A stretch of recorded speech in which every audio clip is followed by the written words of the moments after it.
we will be discussing on the topic education system in Finland.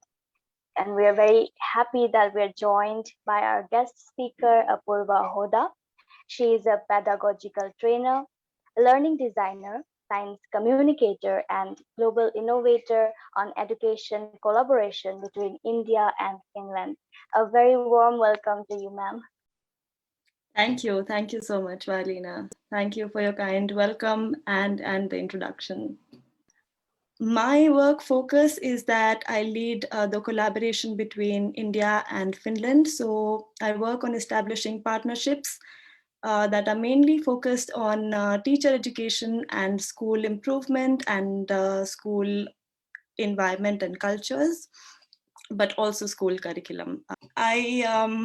I started my career as a science teacher in a very remote community school in Arunachal Pradesh. Then moved to Himachal Pradesh to work on teacher training in science education itself, and then I moved to Finland to do my master's in educational leadership. And one of the answers out of many is the PISA scores. It's an international study, and it was launched by the OECD in 1997. They do it every 3 years, and they assess the reading, mathematics, and science competencies of 15-year-olds for different countries that voluntarily participate in the study. So what happened for Finland was it didn't participate till the 2000, and when it did, it turned out that it scored the first out of all the countries, and which was surprising for Finland itself. And then they consistently scored well up till 2009, as you can see on the screen. That was how the popularity began. Yeah, so that's how the focus shifted to the international focus in education shifted to Finland, and people started researching about what Finland is doing differently. That Compulsory Education Act was launched in 1921. So education has been compulsory in Finland for 100 years now. That's something to be noted, because that is one of the earliest in the world. And then they had a major reform in the 1970s to establish more equity between schools. As the education, one of the main principles in the Finnish education is equity. And how it is different from equality is that you don't provide everyone the same support, but you provide them the support that they need to reach the same outcome, as you can see in the diagram on the right, which is different from diagram on the left. Some light on equity, that is, education is free, state funded. It's free for Finnish nationals at all levels, and not just going to school, but the textbooks are free, the meals in schools, healthcare, dental care, the transport. If you need transport to school, it will be provided for free, and special needs education. Every student has the right to educational support, which means if as a student you don't feel well, or if you don't feel like a subject, you're not doing well in a subject, or if you gently feel demotivated, then it is the responsibility of the school to help you. And then also, children with special needs study in the same classrooms as everyone else, except in the situations where the teacher and the student themselves decide to have separate instruction for them, but irrespective of the situation. And then there are different kinds of supports provided. There's the general support that every student is entitled to. If you're struggling with physical health, mental health, learning difficulties, anything, just demotivation, then you're entitled to general support. But if you need more support, then there's various levels of support called intensified and special support. There are a lot of efforts to support language minorities and immigrants. So for example, if you come from India as a family, you migrate to Finland, your child has a right to learn Hindi as a language, or any language. That if you're a Bengali speaking family or an Assamese speaking family, then even in Finland, your child has a right to learn the mother tongue. And it is the responsibility of the municipality to organize, to find a teacher in that language for your child. Then lifelong learning is the focus.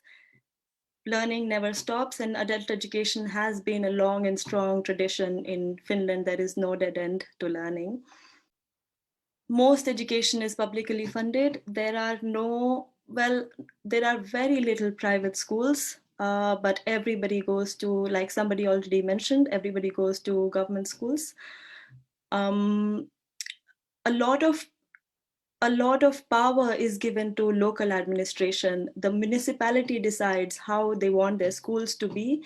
And then a lot of power is also given to the schools themselves. They can decide to be how they want to be. They can develop their own curriculum. The municipality also develops a local curriculum for their area because they know best what the area needs. Autonomy is very high at all levels, at the municipal level, at the state level, at the school level. The principals and educational authorities at the schools and the teachers and the students, all of them have the right or the power to make decisions. And this is something really interesting, that there are no school inspections. Nobody comes to inspect your schools yearly or monthly, or they had school inspections, but they abolished them in the 1990s. And the idea is to not have a controlling system, to not have people do things because somebody is inspecting you. So there is still quality assurance, but it's based on steering. There are self-evaluations, but there's no external inspection. There's a lot of choice and flexibility for students at all levels. And one example of this is that the moment children turn 16, they need to decide between either choosing the general academic pathway or the vocational pathway. And the vocational streams include they can include carpentry, construction, manufacturing, but they also include engineering, administration, business, everything that is more closely related to work life. And the general stream is more academia, research, reading and writing based. This diagram you can find in a lot of places, but this is the basic structure of the Finnish education system. As you can see, the first is it starts from 0 years of age. So the child has a right to education the moment they're born, but this is not compulsory. 0 to 5 is not compulsory. It's up to the parents if they want to send the kids to daycare. Then it's compulsory from 6 years onwards. So every child has to go through pre-primary education 1 year, and then basic education 7 to 16 years. And then after that, like I said, they have to choose between either a general track or a vocational track, and both the tracks are equally valued. You can do a bachelor's, master's, and doctoral degree in the general track as well as the vocational track. And you can also change at any point whenever you feel like you want to change to a different one. Then of course there are requirements that you have to complete, but it is always possible to change. An example to show that vocational paths are equally valued, because in 2019 42% students chose vocational paths as compared to 52 that chose general path, and some of them decided to go take a different path altogether. The flexibility entails that you can complete your degree or the course, the program, in any number of years. Actually, generally people take 2 to 4, so it's not like you have to do this degree in 2 years. You can take 3 or 4. There are core courses, but there are no compulsions on the time that you have to do them at. So you can choose what courses you want to take, and you can also choose when you want to take them. So you are responsible for your own learning, and you can chalk your own study plan, really. There is definitely one national exam at the end of general upper secondary school, which is for the nation, for the country itself, to evaluate how they are doing and how their children are doing. And if they seem to go down, or depending on the result, then they know how to change policies or what to do with the curriculum. The last point is something that I personally found very useful, because for example, I had a master's in India, and then I was doing a master's in Finland, and both of them were educational masters. So there were some core courses that I had taken in my previous masters before, but this masters, I didn't have to take them again, because the Finnish universities recognize if you have learned something before, then they give you credits for that. so you don't have to unnecessarily repeat them or find like overlap. So there were a lot of courses that I didn't have to do because I had already done them, and the Finnish universities recognized and gave me credits, which should be the case everywhere. So, and how you can see this is all teachers at all levels except for daycare teachers are required to have a master's degree. So master's degree is the minimum qualification. So they're highly qualified and they're highly respected and autonomous. So, and principals are required to have even more qualifications, they teaching qualifications, and also a lot of work experience. And in addition to that, also an educational administration certificate. Continuing teacher education is a privilege, it's not a compulsion. People go, teachers go for trainings because they want to, and it's considered a privilege. Teachers are paid well. I mentioned the approximate salaries here, which are good salaries as compared to other professions also. So the teachers are have competitive salaries, and they have the autonomy to make decisions, contextualize the curriculum, ask for additional funding even. This person, Friedrich Frobel, is the person behind the Finnish philosophy of early childhood education. And he emphasized the importance of play in early years, which also we can see throughout the importance of not just play, but giving free time to children. As an example of a daily schedule in a daycare, so you see that the children arrive in a daycare at 7 and they stay there till 5 in the evening. But most of the time they spend playing and doing outdoor activities. A lot of it is organized play and a lot of it is free play.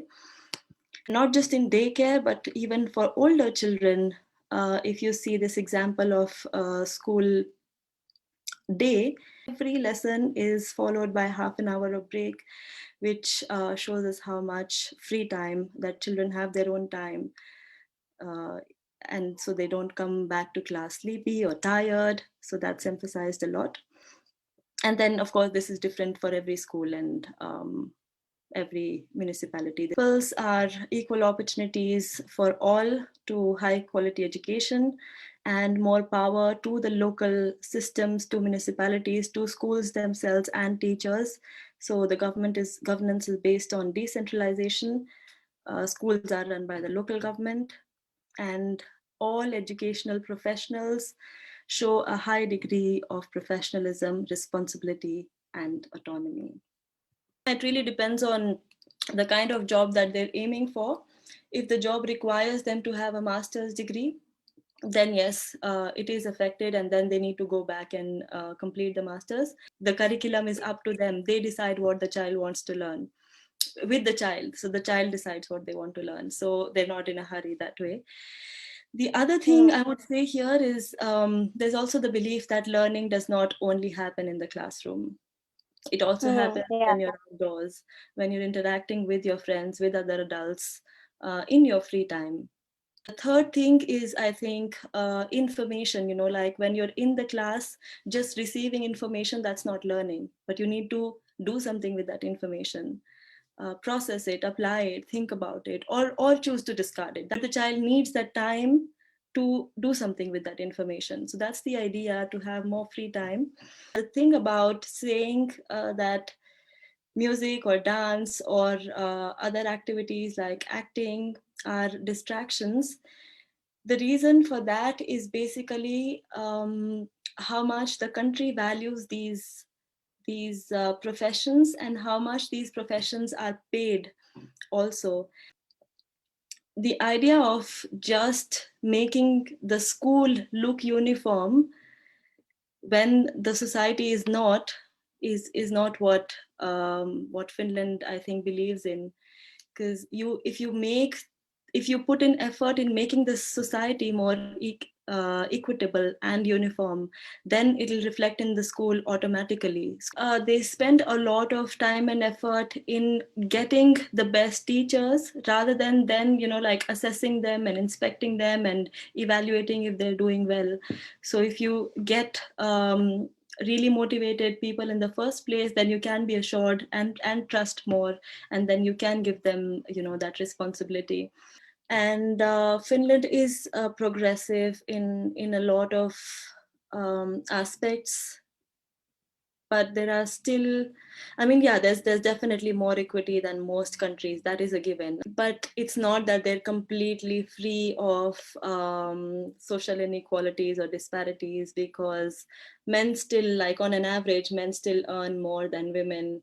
There are still a lot of cases of domestic violence, more than many other countries. Actually, Finland has, I think, the second highest cases of domestic violence than in Europe. It is one of the first countries also to give LGBT rights, to decriminalize homosexuality, and also make legal same-sex marriages and adoption of a child. But I would say, like, the decentralized system of education in Finland is something that I really think every country should practice internally. Because, you know, for example, my school in Arunachal, the education minister in Delhi office doesn't know what my school in Arunachal Pradesh needs. They've probably not even been there.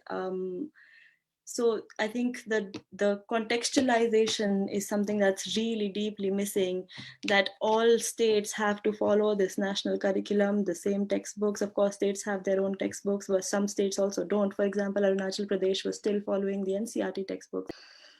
So I think that is definitely something that India needs, and that can become a huge reform. If you have to have a teacher qualification, and then they evaluate it in their own system, how equivalent it is to their system. So if you come like with a B.Ed here, like an Indian B.Ed, they will look at your course structure and your curriculum, and then probably also do a couple of rounds of interviews, and then maybe ask you to do a master's here in Finland before you can become a teacher. So it's classroom instruction that I've seen in, I wouldn't say government schools, but in a lot of like alternative schools or NGO schools in India, is something that I haven't seen in Finland, especially in high school. And I have seen really good teachers in India, especially, you know, like trying to manage a class of 60 or 70 or 80, as compared to Finland, which is, you know, like a class of 20 with two teachers. So I think, and that's what I also say, that this comparison is not as simple, because, you know, the countries are so different.